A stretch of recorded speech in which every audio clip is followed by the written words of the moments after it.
Timnas Indonesia tertinggal 0-3 saat menghadapi Jepang di laga pemungkas Grup C putaran ketiga kualifikasi Piala Dunia 2026 di Stadion Suita, Osaka, Selasa.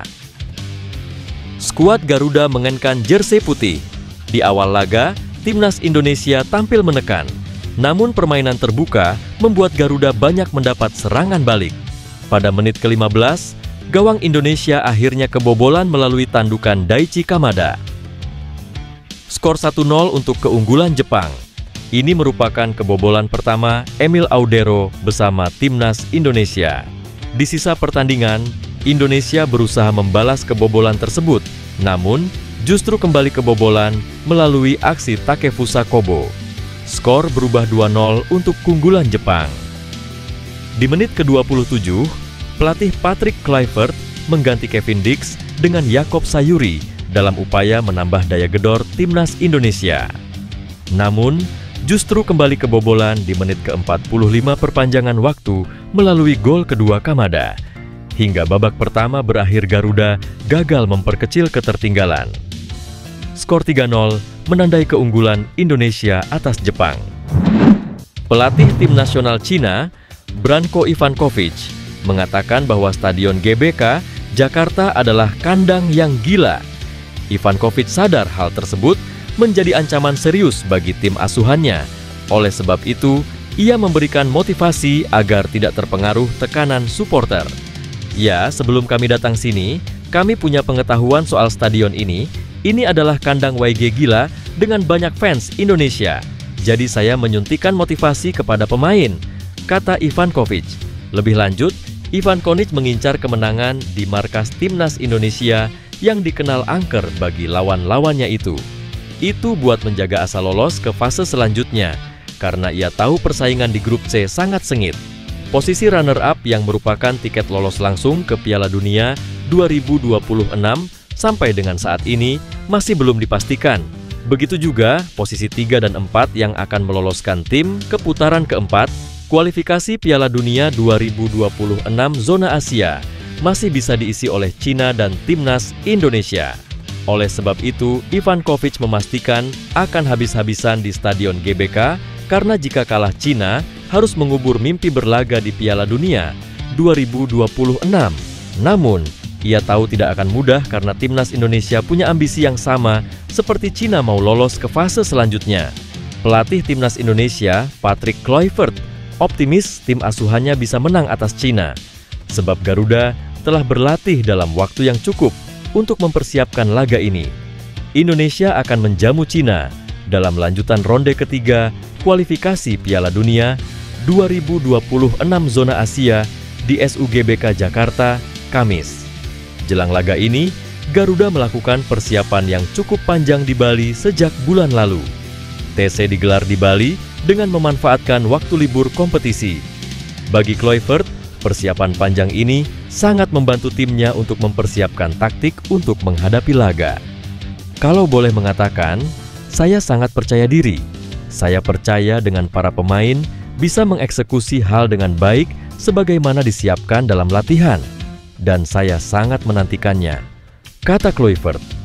Indonesia sangat membutuhkan kemenangan atas Cina untuk menjaga asa lolos ke Piala Dunia. Saat ini Garuda menempati peringkat 4 klasemen, sementara grup C dengan 9 poin.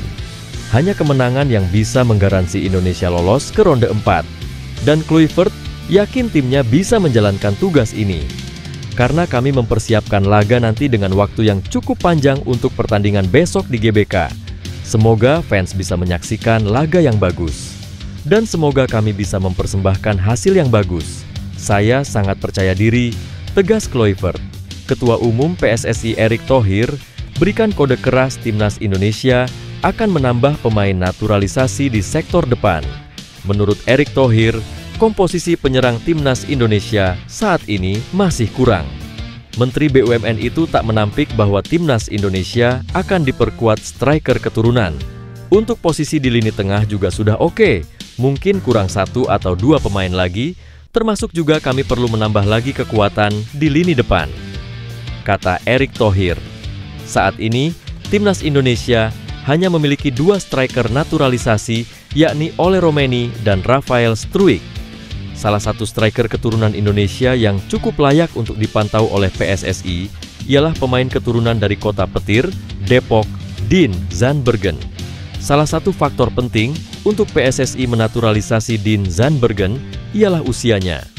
Dean Zandbergen masih berusia 23 tahun, yang itu artinya ia bisa jadi opsi di masa depan lini depan timnas Indonesia. Dean Zandbergen saat ini bermain di klub Belanda, VV Pipeva Venlo. Sejauh ini, striker keturunan Indonesia itu sudah mengemas 29 gol sepanjang kariernya. Beberapa waktu lalu, Dean mengaku sudah berkomunikasi dengan pihak PSSI. Menurut pengakuan striker yang berkarier di VVV Venlo tersebut, ia berhubungan dengan pihak federasi belum lama ini. Menariknya bukan hanya dengan PSSI saja, striker berusia 23 tahun tersebut juga berkontrak dengan agen yang banyak membantu pemain keturunan untuk dinaturalisasi, yakni Fardi Bahdim. Tidak hanya melakukan kontrak dengan PSSI, Dean Zandbergen juga sempat video call dengan staf ahli Kemenpora, Hamdan Hamadan. Dean Zandbergen mengakui bahwa dirinya memiliki darah keturunan kota petir, Depok, Jawa Barat. Hasil timnas Indonesia versus China dalam kualifikasi Piala Dunia 2026 zona Asia. Penalti Ole Romeni menjadi pembeda. Timnas Indonesia menghadapi Cina dalam matchday ke-9 grup C kualifikasi Piala Dunia 2026 zona Asia di Stadion Utama Gelora Bung Karno, Jakarta, Kamis. Pada awal pertandingan, Ricky Kambuaya langsung mengancam lewat tembakan jarak jauh yang masih melenceng dari sasaran. Cina tak tinggal diam, Wang Yudong juga melepaskan tembakan yang berbuah tendangan gawang untuk Indonesia pada menit ke-5. Tendangan penjuru Tom Hei pada menit ke-10 gagal dimanfaatkan pemain timnas Indonesia untuk mencetak gol. Tempo pertandingan cukup lambat memasuki pertengahan babak pertama. Indonesia masih dominan menguasai bola atas Cina. Akselerasi Yakob Sayuri dan sepakan Ole Romeni nyaris membawa timnas Indonesia unggul. Ole mendapat peluang pada menit ke-29. Bekerja sama dengan Egy Maulana Fikri, Ole mampu meloloskan diri dari kawalan, namun sepakannya masih bisa dijinakkan kiper Cina. Menjelang akhir babak pertama, Cina mulai bangkit untuk menekan pertahanan Indonesia. Kedua tim masih mengalami kebuntuan untuk membongkar rapatnya lini belakang lawan. Timnas Indonesia mendapat kesempatan emas melalui titik putih setelah Ricky Kambuaya dilanggar di kotak